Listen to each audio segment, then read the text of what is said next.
failed breakdown is the greatest trade setup of all time. It has an extremely high win rate, it's easy to spot, and it creates very strong trend moves. This is my highest win rate setup, and I'm going to show you exactly how to trade it. It's happened to everyone. You short into the lows, but price reverses and you get trapped. Then price makes a huge move to the upside. You need to wait for other traders to become liquidity, then go long on the failed breakdown and trade like a pro. Let's look at how it works. First, you have a strong low.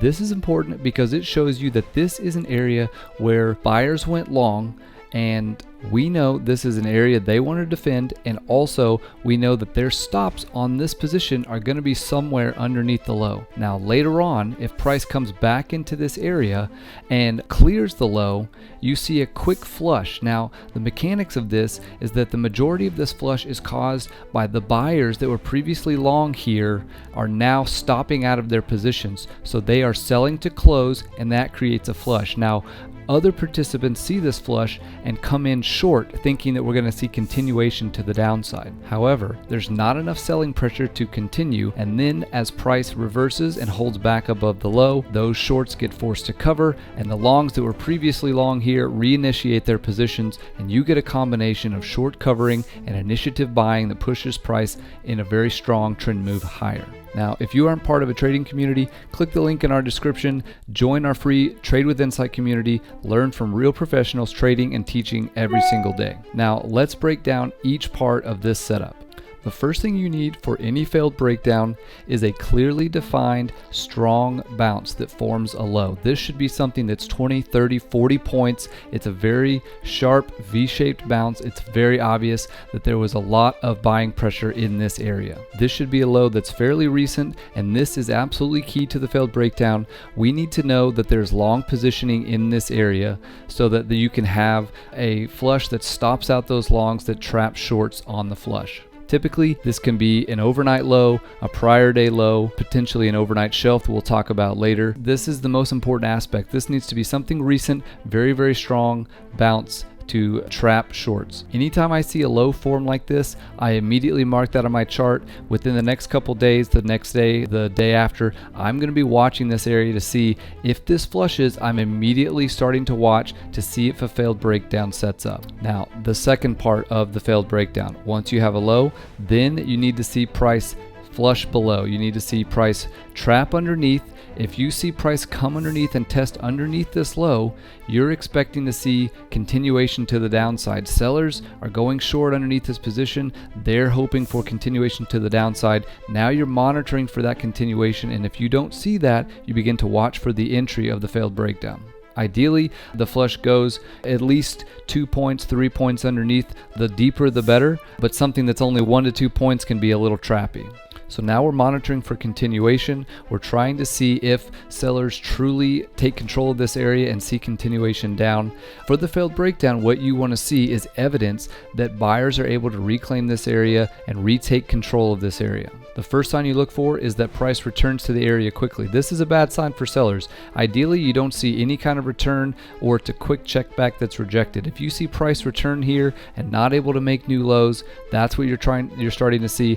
Buying pressure is overwhelming the selling pressure underneath this low. So now let's talk about the actual entry. The key for this entry is seeing clear evidence that buyers have retaken control of this area. That's what's going to cause the short covering, and that's what's going to cause buyers to reinitiate those long positions above. So this is something where you want to see a combination of time spent at the area, acceptance of the area, and then pushing away from the low with momentum to show you that those shorts got trapped and buyers have retaken control.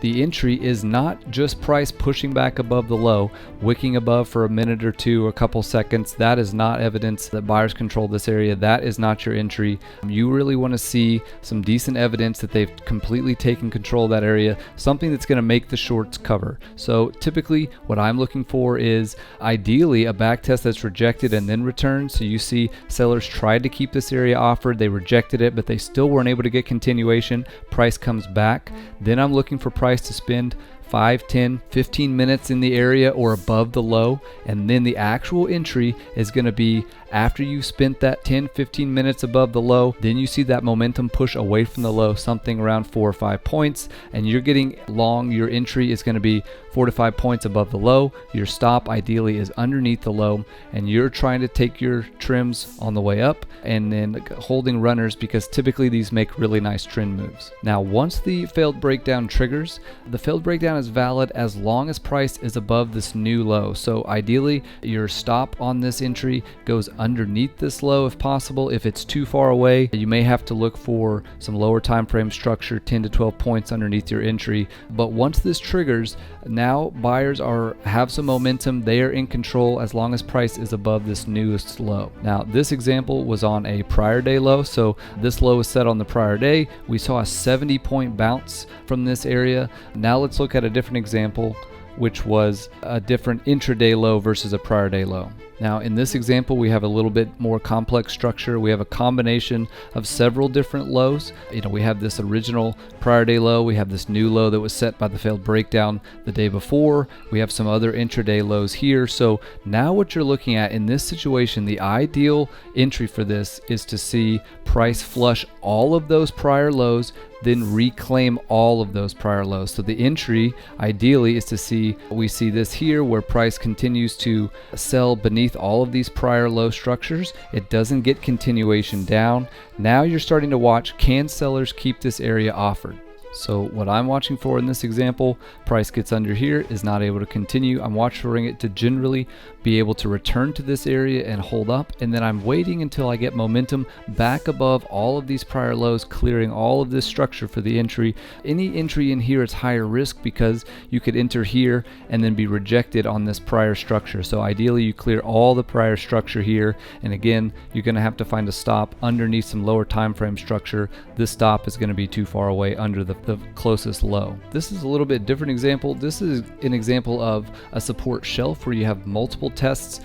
This is an overnight shelf, kind of an overnight structure and base here. You saw two bounces here overnight, right? So this is about a 40-point bounce, this is a 30-point bounce, both in the same area. So this creates a shelf. Now what you're watching for, similar as all the other ones, if price tests underneath this, if price really flushes underneath this but doesn't see continuation down, now I'm watching the reaction here. We immediately return back to the low. A small rejection here, we return right back. We hold up in this area for 10 minutes. Now we get a momentum move. We start to push away from the low. I'm getting long 56.25 or so, putting my stop underneath the low or underneath this kind of lower structure, this prior low here, and taking profits on the way up, holding runners for this massive move. This made about a 70-point move. This was an excellent move. We took this in the room. 70 points, almost no drawdown. This is one of the best examples of the failed breakdown where you have almost no red on this trade whatsoever. Another great example here. So this one here, this was not a prior day low, this was an afternoon low, but the key was this is clearly a very strong V-shaped bounce.